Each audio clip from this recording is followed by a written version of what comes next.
Hey everyone, I wanted to do something a little bit different tonight. I've been getting a lot of questions recently about the software and the settings and a bit of a behind the scenes look at what I do.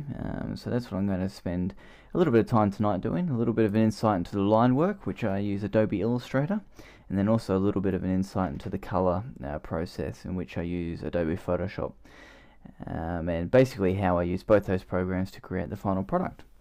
Now it's going to be fairly broad. I'm going to go into detail on each subject, but if there is any other questions that you may have, then feel free to fire them through like you guys have been, and I'll maybe do another video if I don't go into enough detail, or hopefully I can answer any other questions you may have.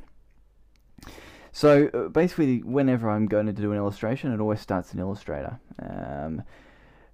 This is a software that I use to do my line work. Some cartoonists prefer Photoshop, some use Illustrator, some don't even use a computer at all. So it's all personal preference. You'll find out what suits you, but I urge you to have a try of both and just see which one feels better for you. For me, it's always been Illustrator. That's how I've always worked when I've worked digitally.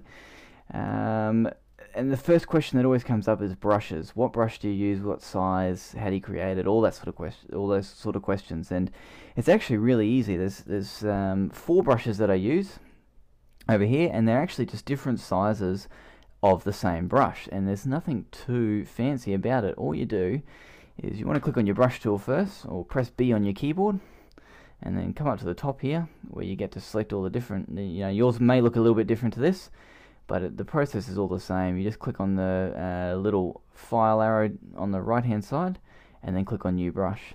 You want to select your first option there. It's a new calligraphic brush, and click OK. And you're going to be presented with this sort of dialogue. You can call it whatever you want to call it. So for now, I'm going to call this TUTORIAL, tutorial brush. And the angle I don't change, roundness I don't change. The only setting I change is the diameter setting. Now I mentioned I have 4 brushes, and this is the only difference in each one. One of my finest brush is a 1-point diameter, and then it goes to a 3-point diameter, and then a 5-point diameter, and then a 9-point diameter. So for now, I'll just do the one that I usually use is the 3-point. So you want to put 3-point into your setting there in the diameter box, and then also this drop down here, you want to change that from fixed to pressure, and then you'll have a variation will become on grade, and all you need to do is crack that right up to the max, and the maximum will be whatever your diameter is. So I've got a 3-point diameter, pressure based, with 3-point variation. Then I hit OK. And then we'll add the brush up to the top here. So you may want to remove brushes that you don't want to use, or save them into a different brush set. That's what I do. And then you can see that when we use it, you can see, and that's all pressure based now. So okay, so the first step that I always take when starting a new illustration is always reference images. Now obviously that depends on what you're working on, but for the piece that I was working on, the Bounty Hunter one, it was a bit of fan art, so I ran around and grabbed some images off the internet, and sort of just use these to have a look at different armor sets and sort of poses, and just get a feel for the character in itself. Also playing the game, because the character is from the Old Republic, which is the new MMO out. So it gave me a good feel for how the bounty hunter acts and walks around, and especially the recharge and reload. People who play the game will know that, and it's when the little green screen came up, and I was pretty intent on capturing that move there with the little green technical screen coming out of his arms. So once I had that in mind, and once I had the armor sets that I wanted to use and the weaponry, I'll go about and I do a very brief rough, and by very brief and rough, I mean very brief and rough. You can see that it really is nothing more than just shapes in a pose, and what that does, and I'll make it black so it's a little bit easier to see, but what that does is it gives me a feel for the image and sort of composition, but really nothing else. It's pretty crude. You can just see, I can see how he's standing, how he's holding his weapon, does he feel right, all little details like that, sort of where the face will be looking, and that's pretty much it. So you can see once I'm happy with that, and I fiddled around with this for a while. I think I had him up in the air, and there's a number of different poses that I do before I'm happy with that. And then what I do is I put that on a separate layer and I knock it down to a blue color like that there. The light blue just means that I can draw over the top of it and be able to see it, no worries. And then pretty much what I do is I pick one of those brushes that I've used, that I've created, and I can just start working. And so you can see I just sort of draw in lines, and I'll go about it and a lot slower and go over all the different edges, outline, and then go into all the detail. And in the end, it ends up something like that. You can see then if I hide the blue, so you can see how the pose originally showed just in a general sense how he was going to be standing, and then you go into all the detail as you go along. Now, a lot of people ask about my setup in terms of my Wacom as well, and so I wanted to go over that. Now, I'm a little bit unconventional with my Wacom setup. I use an Intuos 4, which that's not unconventional. There's lots of people that use them. But as with any Wacom, it does have the side buttons on the left or right hand side. You can change that around, but I actually don't use any of them. And this is what amazes most people when they see me work live, is that none of that. I actually don't use any of them at all. I actually use the keyboard, and it seems a little bit weird, but for me, I know I just got used to using the shortcuts in all the different software, and for me it was just a lot faster to keep my left hand on the keyboard while my right hand does all the drawing. And I'll put up a little picture-in-picture view now of my hands in the bottom right hand corner, and you can see how it sort of works. So you'll see me draw with the right hand, and let me just hide this. And so all I'm doing is I'm just pushing the keys, and I don't even have to look at the keyboard. And you'll get to that stage as well if you just keep going, where you can just muck around and you don't even have to look at what you're doing. So you see, draw a square there, or whatever you want to do. Now, the keys that I most commonly use in Illustrator is actually really easy. B is for brush, spacebar, hold it and move it around. Okay, V to select and then delete, and then back to B, and that's pretty much it. And then A if I need to move an anchor point for some reason. But you can see that when I do that, it actually becomes quite fluid, and you get used to it. It does take practice though. I wasn't this quick when I first started, so you just got to stick with it. Some people prefer to use the quick keys. I don't, but you know, personal preference. Now, what you'll see it more when I go into Photoshop, and then you'll see my hands there, because there's a lot more shortcuts and there's a lot more keys to be across when you move into the color stages, because there is a lot more involved in that, which we'll jump into now. So once I'm happy with the line work, which I am here, I select it all, press copy, go over to Photoshop, and paste it in. I select Smart Object. Nice and easy. And then we'll paste it in like this, drag it up, and there we go. And the document size that I use, I have it already preset. It's an A1 300 DPI. The reason I work in 300 DPI is because, of course, Photoshop rasterizes your file, so you want to be in the highest resolution possible. And A1 is the highest that I will ever go in terms of printing. How big is A1? Well, in terms of pixels, it's 7,000 pixels wide and close to 10,000 pixels high, so it's actually pretty large. And so the files can get, in file size, can get quite large as well, because obviously there's a lot involved with gradients, textures, all that sort of stuff. So just be mindful when you're working. You know, even this computer sometimes strains a little bit. But it should be okay for now, so I'll just go over some basic principles.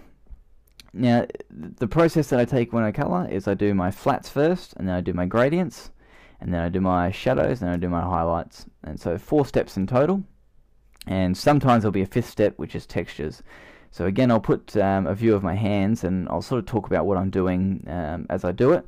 But basically the first step is always to create your flats. So you want to lock the layer, your line work layer, and create a new layer, which will be your flat artwork. And this will speed up the process so much. And all it is you want to create an outline of your character. So the way that I do it is I use the marquee tool, the magic wand, sorry, W is a shortcut. So I'll call out the shortcuts as I use them, but you'll get to know them. It's just repetition. You want to select the outside of your line work layer. So make sure you're on your line work layer. Select the outside, and you can see, I hope you can see the marquee running all the way along. Now with my artwork, it's not always joined up, as we can see down here at the foot. I've left a little gap, so of course the marquee is sneaking in there. That's not to worry, we can clean all that up later. You want, if you've got artwork which has got a lot of holes in it, then obviously you do need to go through and fix it up a little bit before you can use this process. But it's definitely worth it, because what I do now is I hit Command, Shift and I, and that inverts the selection. So now I've pretty much got a selection over the entire shape.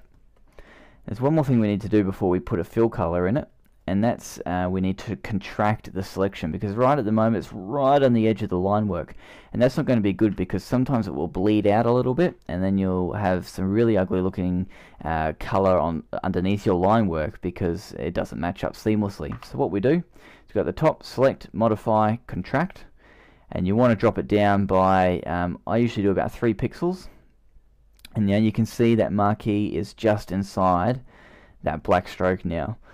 I can even probably drop it down a little bit more, contract another 3 pixels, and there we go. So that's it.